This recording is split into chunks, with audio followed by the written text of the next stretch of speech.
Today we are making paleo. If you were like me and grew up eating paleo, you did not eat paleo banana pudding growing up. You ate the other stuff. It is the perfect summertime staple because it's that chilled dessert after a really big meal like a barbecue dinner at, this is getting weird. The first take was the best, but we'll see. We can do this. Okay.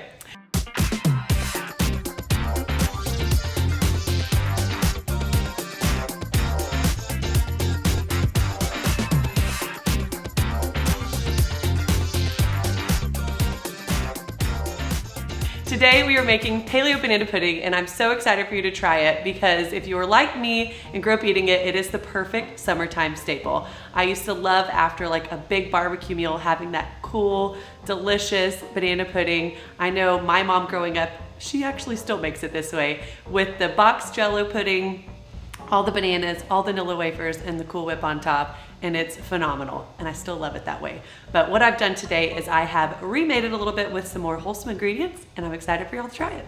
So the first thing that we're gonna do is we're gonna make the pudding base, which I have soaked 1 cup of cashews overnight. You can soak them in warm water right before for about an hour, but I do find when you do it overnight, it just makes for a creamier base. But you can do it either way. I know we all don't remember the night before to do these things.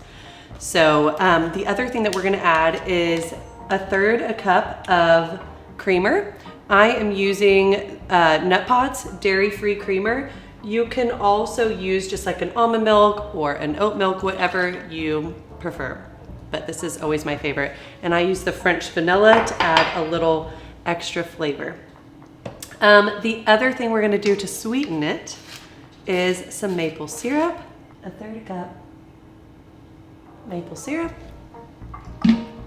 2 teaspoons of vanilla, a little extra. Okay, and then what else am I putting in here?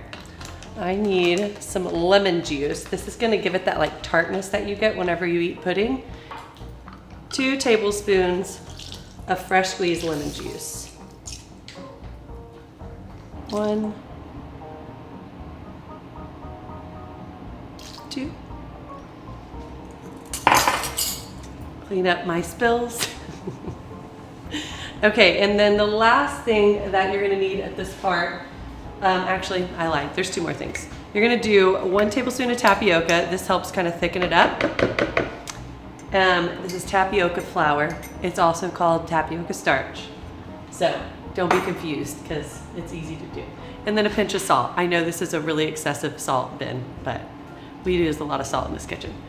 Okay, now I'm gonna blend this portion of the mixture on low to medium low for about a minute before I add a couple more things. And this is gonna really help like aerate it, and it takes a little bit for all those cashews to break up and get smooth in this mixture. So just give it some time and let the blender do the work. You really do, I will say this one thing, you're gonna need a high-powered blender to make this recipe. It just doesn't work the same in a food processor, so that's kind of the one must-have here. Okay, now while this is doing its thing and working its magic, and crank it up just a tad, I'm gonna cut a banana, and again, bananas come in a lot of different shapes and sizes. It's usually about a half a banana, but if it's a smaller banana, you might need a whole thing. So I'm gonna slice up a banana, and you're gonna need about half a cup. So that's the way that you can tell. Just measure the sliced bananas. Yep, so about half a banana is perfect. And we're gonna add that to this mixture and give it one more blend in just a second.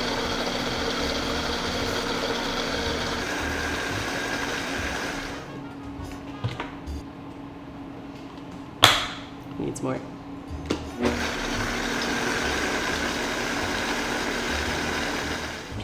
Okay, so after that, you're gonna want to kind of scrape down the sides. And this texture right here is kind of like a gritty but almost smooth nut butter, but it still has a little grit in it, but the banana is gonna really help smooth this out when we add that to the mixture. So So just so you know, if you can see it right there. And then we're gonna add the banana. And now we're gonna put this thing on a little bit more high speed and get it popping. So I'm gonna start off with like a medium low and then work my way up to medium, medium high, and give it another 30 seconds to a minute to really blend and get smooth.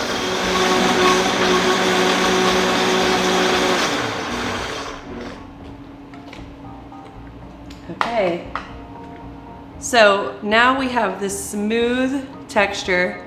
It's nice and creamy and thick that we're gonna put into the fridge. Now, I know y'all aren't gonna wanna put it in the fridge. You really don't have to, but it does make a big difference. It just kind of chills this pudding texture and make it a little bit more pudding-like. Don't you love these descriptors? Now, a little meal prep tip. Obviously, this is kind of one of those things that you're making when you're entertaining, so you are usually thinking ahead. If you're making it on a Tuesday for yourself, I freaking love you, because that's great. But this is a really great thing to make, obviously, when you're entertaining. So you could do this a couple days before, stick it in the fridge. It doesn't go bad for, you know, I don't even know, haven't tested it, but I think you could leave it there for the week. But just stick this part in the fridge, and that way the day of the party you can assemble them and put the little puddings in the fridge and they'll be ready to go at your party. So I'm going to chill this portion for at least an hour, but again, like I said, overnight, a couple days, whatever works for you. So my pudding chilled, and now we're gonna assemble all these beautiful banana puddings. So I have some whipped cream from the grocery store. This is one of those things that this particular one is not dairy free and not paleo, even though this is paleo banana pudding, but you can either make your own whipped cream, paleo style. I will link a recipe to do that. You can also buy the So Delicious brand, which is what I normally like to use, which is dairy free and vegan, but it's not paleo because it does have some sugar in it. But I couldn't find that. And so here we are, we have True Whip. It's a gluten-free one. It's a really good alternative. So you could use Cool Whip if you want, just whatever you can find works. So the first thing I'm going to do is I'm gonna take half a cup of this, it's thawed, and I'm going to add it to my pudding mixture. Add that to the pudding mixture, and we're gonna just kind of fold that in until it's well combined. And this is folding. If you say fold in one more time. It says fold it in. What's that show called? So you're just gonna fold that in, and you can see, I mean, look how delicious that texture is. It's gorgeous and fluffy and very pudding-like. Okay, so we folded that in, and now for the cookies, I'm using these paleo cookies from Siete Foods. They're so delicious. This is their Mexican wedding cookie. They also have another one. It's like a shortbread. That one works as well for this recipe, but this is just what I have right now. And so you're gonna take some cookies and just kind of loosely, roughly, whatever you wanna call it, chop those cookies into smaller pieces. Just because they're a little bit thicker, so you don't want that like giant cookie at the bottom. A little bit thicker than like a Nilla wafer, but still gives it that same crunch and flavor on the bottom and the top of the puddings. So I have these cute little, I think they're like for serving a sundae. Got them on Amazon. But you could use a little wine glass, a mason jar, whatever you want, however you want to serve this, whenever you make it at home. So I'm gonna put some cookies on the bottom of the dishes. With all these crumbs too, why not?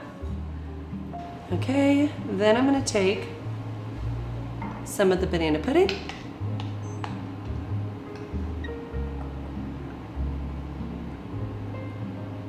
Set it right on top of there. Okay, so now I'm going to put some banana on there. And this is a trick my mom taught me, the banana pudding queen. Whenever you slice your bananas, just give it like a tiny squeeze of lemon on top and they won't brown as quickly. And that way, if you want to make these a day ahead, they're still great. I've done it. They look beautiful the next day, and you can prep this for your party ahead of time. Okay. Got our bananas right in there. Let's add just a teensy squeeze of fresh lemon juice on top to prevent the browning. And now we can add a little layer of bananas on top of the pudding. Whoop. All right, so once you get the bananas layered up, now we're gonna do the last layer, which is a little bit of the whipped cream, of course. Put a dollop on each one. I'm doing way bigger than a tablespoon, so it really ends up being about 1.5 to 2 tablespoons on top of each. And this again kind of depends on what you're serving them into. Just kind of eyeball it, make sure it looks pretty and kind of even, and then just give it a little swirl. Just kind of coat the top and make sure this is gorgeous. Okay, just kind of spread it over the top. Okay, and now you can get crafty with how you want to top it. I'm going to show you how I garnish mine because everybody wants to eat all the pretty things. So what we're going to do is add some more cookie crumbles on top.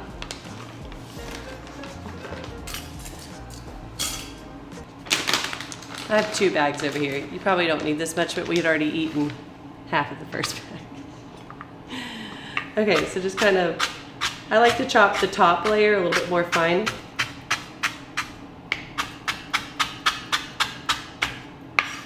You could end there, or you could keep going because you're like me and want to be extra.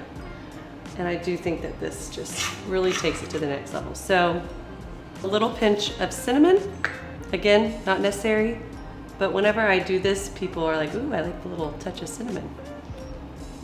Last but not least, unnecessary, but pretty. I'm gonna take a little huge chocolate gem and I'm just gonna grate it right on top. This just, you don't even really taste it that much, but it just looks gorgeous.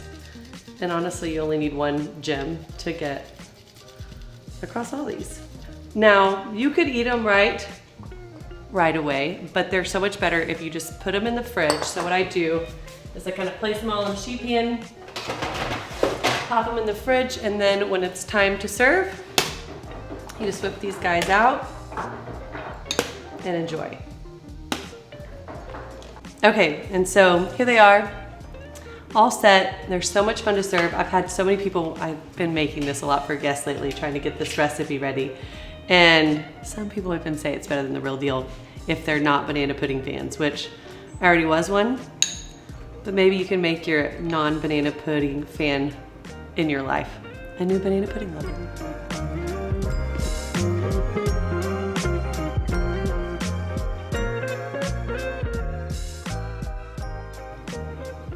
Y'all are gonna love this, and you can find the recipe on my blog. I will link it. Enjoy.